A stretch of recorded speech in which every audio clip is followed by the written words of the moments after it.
Hello and welcome to On Point. My name is Kristyn Fryrear, and today we're going to be talking about sustainability. What is sustainability, many people may ask? Well, here to answer those questions today are various guests, all stemming from Cal State University Northridge. It is my pleasure to introduce to you Energy Manager Bill Sullivan, the Director of the Institute of Sustainability, Helen Cox, and Associated Students Director of Environmental Affairs, Sheela Bhongir. Thank you guys so much for being here today. I'm very excited about this topic. So basically, I get a lot of questions, what is sustainability? Not a lot of people know, and I think it's really important that we, get the word out there, what exactly it is and why is it so important, Bill?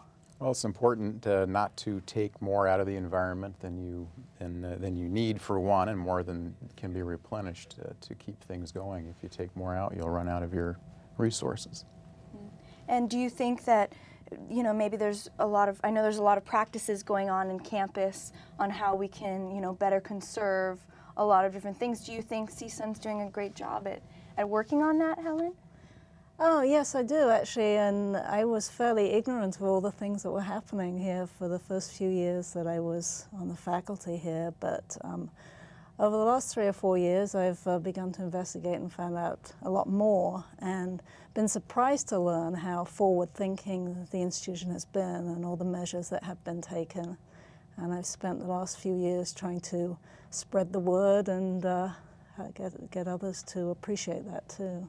Because I know you said one time that, it's not exactly, in LA we have so much smog and we have all these different things. And then where you're from, which was, where did you say you were from? I'm from England originally. From England, right. So it's different out there than it is here. So it was kind of a culture shock, wasn't it? It is culturally very different, the way that people are in California compared to Europe, for example. And I think that a lot of that comes from a sort of heritage of the West was a frontier place for exploration, where there are a lot of vast areas, vast resources, seemingly unlimited, and it's sort of a little bit of a culture shock here for people to learn about conserving those resources, as opposed to Europe, which has always had to conserve much more because the land area and the area per capita is so much less than what it is here. And so Sheela, how, as a student, are you working to bring more sustainability practices to Cal State University Northridge? That's a very good question. Well, as a student committee, our primary focus right now is to try to increase awareness. So we've been trying to put on different educational type events, and our biggest one coming up is Earth Day. So that'll be a main focus. So that's pretty much what we're doing right now, is in terms of awareness events. So it's, it's such an important thing to get people more aware about, going green. That's what a lot of people say, going green. So that kind of leads me to the point, Helen, about talking about carbon footprints.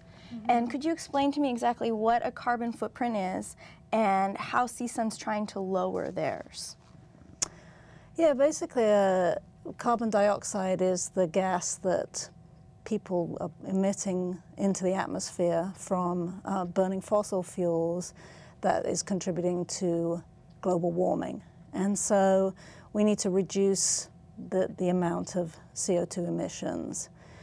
And whenever you burn any kind of fossil fuel, whether it's natural gas or whether it's coal or whether it's oil or whatever, it's going to put carbon dioxide into the atmosphere.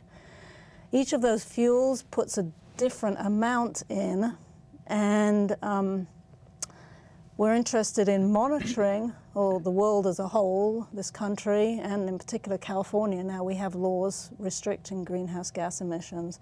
We're interested in monitoring how much of that gas goes into the atmosphere, and that measurement of how much a particular individual or community or institution is putting out is called the carbon footprint. So anytime we heat a building, and we burn natural gas for the most part, well, maybe Bill can talk about that a little more. To do that, the emissions, the carbon emissions associated with that are part of our carbon footprint. And so there's energy we use for heating, and that's a direct emission of carbon, but there's also indirect, like whenever we use electricity, somewhere one has to generate that electricity. In the past, and primarily that's been done from burning fuels like gas or coal. And so associated with that electricity use is also a carbon footprint, or part of our carbon footprint. So do you, Bill, think we could ever get down to 0% carbon over here? I don't know if we'll be able to hit 0, but we're sure shooting for that. Our fuel cell that we've installed is one example where it's 45% efficient, electrical efficiency based, versus what you get from the power companies, 33% efficient due to power line losses and the like. And a fuel cell only puts out 790 pounds of CO2 per megawatt hour, as opposed to a coal-fired power plant puts out 2,000 pounds. So that's much more efficient from that standpoint as well. Wow, so it's basically, everything's kind of turning to that, right? Yes, well, yeah, we've also got photovoltaics on campus, and they're producing 692 kilowatts of electricity. Wow. And that's about 1 to 2% of our electrical usage on the campus a year. Oh, wow. Is what's generated by those. And of course, there's no CO2 emissions with that. So what I think is really interesting, which is a perfect segue into, there's a rainforest, a subtropical rainforest on campus, and I had no idea about this until I started researching. I don't think a lot of students know exactly, or people in the city know that there's a rainforest on campus. So what exactly does this rainforest do? Well, the purpose of the rainforest it's kind of twofold in a way. We have a lot of wastewater coming out of the fuel cells, and we wanted to do something with that rather than just dump it down the drain. So what better thing than to have a subtropical rainforest? We also have a high CO2 exhaust coming from the fuel cells, and by having that subtropical rainforest, we're taking the exhaust and dispersing it through the rainforest and absorbing some of that CO2 before it's actually released into the environment, and that gives us long-term CO2 sequestration. Right. And so that's what the purpose of that.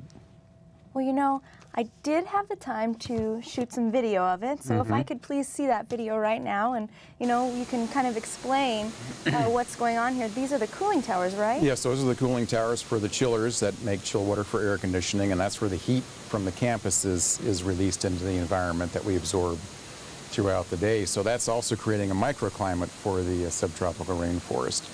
And around that, you see the steam coming out of the bushings. That's the CO2-rich exhaust from the fuel cells.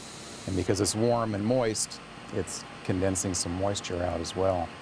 Wow. And these plants have actually only been here just a little over a year now, and it's amazing how much they've grown. Oh, yeah.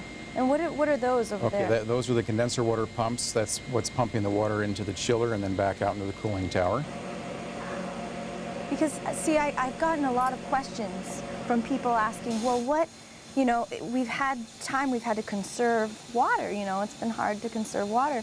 So people are saying, well, why are they having a rainforest on campus if there's, we're in a water shortage right now? And could you explain to me what that means? Right, well, it does sound like the wrong thing to do, to be using that much water in a water shortage, but it is reclaimed water from the fuel cells that would normally be going down the drain. And so we had to come up with a use for it. Rather than just dump it down the drain, we figured it would be better to use it for the subtropical rainforest. And now this over here is the... Those are the fuel cells themselves. There are four 300 kilowatt units to make 1.3 megawatts of electricity. And they run 24 hours a day, 7 days a week. They generate about 18% of the electricity we use on campus in a year.